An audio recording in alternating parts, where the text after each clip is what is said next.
The thickness of the lines varies, which corresponds to a numerical value. But if I put a bunch of numbers on those lines, this image would look very messy. So I'm just going to tell you that the thick line represents frequent communications on a daily basis. The thinner lines represent weekly, and the thinner lines represent monthly. And I have the data that goes all the way down to yearly. The only reason I don't show it is that it makes it messy and the patterns repeat. So this is a teaching case which is kind of cleaned up for you so you can see it. So you now know about why do I care about frequent communications? You don't necessarily. It's because if I really trust somebody, I might only talk to them once a year. Think about all those friends you call once a year at the end of the year and New Year's. Deep trust. You can pick up where you left off on the year ago conversation. That's deep trust.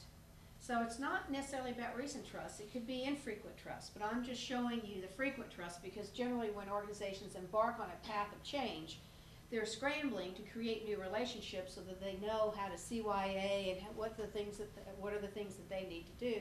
So they're having frequent communications with each other in that attempt to do that. Didn't really spend a lot of time going over the key connectors from this morning, but you already know about that. So do you see any interesting structures here? Number 8.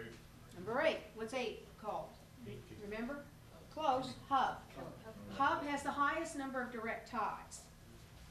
And in any cocktail party or on any map, a human being from the various early days as a baby is trained to count.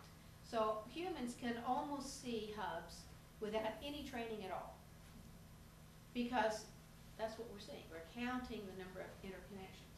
So this is Diane. She's connected to a lot of folks. And when I showed this to the CEO, number 16, he said, oh my gosh, he was totally surprised. You know why he was surprised? Because he said, I talked to all my managers. He was making his judgment on the basis of his egocentric network. The egocentric network, correct. And so what happens is that he looks at one of the nodes on the end of his egocentric network and he realizes that Diane is hugely connected. So it blew him away, number one.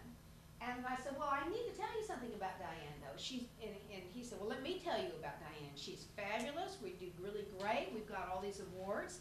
I'm beginning to think it may be due to Diane's great work here. I had no idea. And I said, well, it could very well be. But what if Diane wakes up sick one morning? What if she gets run over by a bus? What if she's on flight 11 on 9/11? Because this is a network. It's not a hierarchy. It's not policies. It's not rules. It's not procedures. It's tacit knowledge that's held in the trust-based relationships, which means if you're not measuring your social capital, this isn't being tracked. So I'm saying if she were to, God forbid, have an accident, die, or go away, these relationships have to be reconstituted and the knowledge can be dissipated and it's lost to the organization.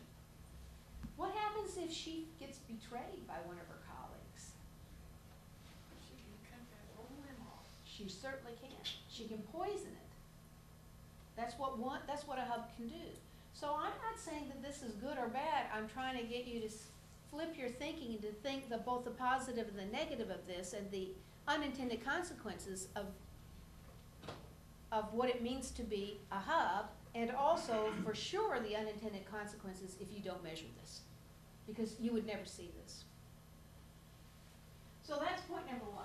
Point number 2, you can see that there are some gaps here, gaps up here, which are interesting because they are in the same division, so you'd think they'd be working together. But they could be new hires, so you don't want to form any judgment on that at this point. Did you notice this gap? Now that's a direct reporting relationship. What's going on with that? Don't know. But that looks a little odd. So the only way you might be able to tell more about that is if you looked at the next network, which I'm going to show you. Here's the social network. Very different. So there's the work. There's the social.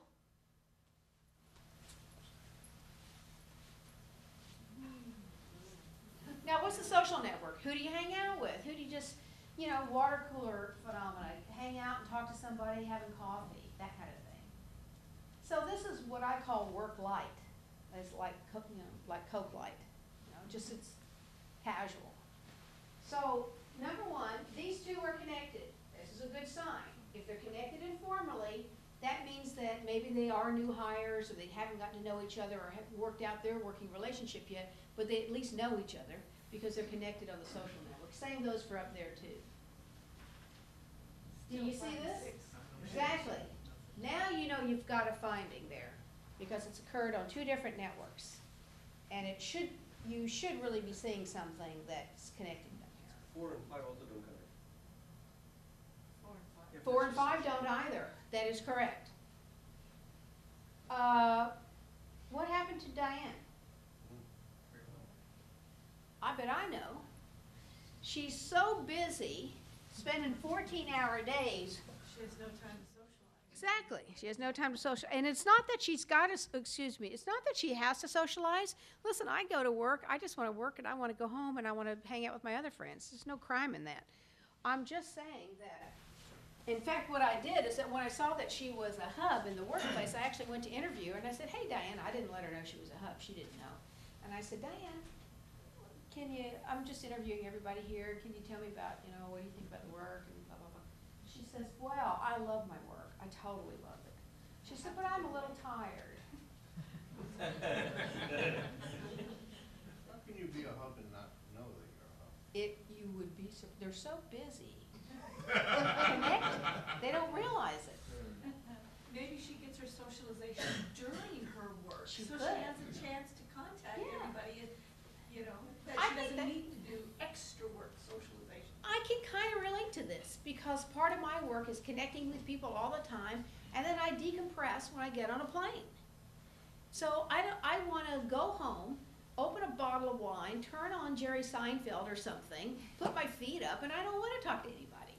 So maybe that's what she's doing. I can understand that. What delineated between your definition of social versus work? Well, it would go something like this. These questions have to be wordsmithed, but the archetypes are, who do you exchange information, let me see, who do you talk to when you want to exchange information in order to get your job done? Face-to-face or virtual, we make it go both, yeah. And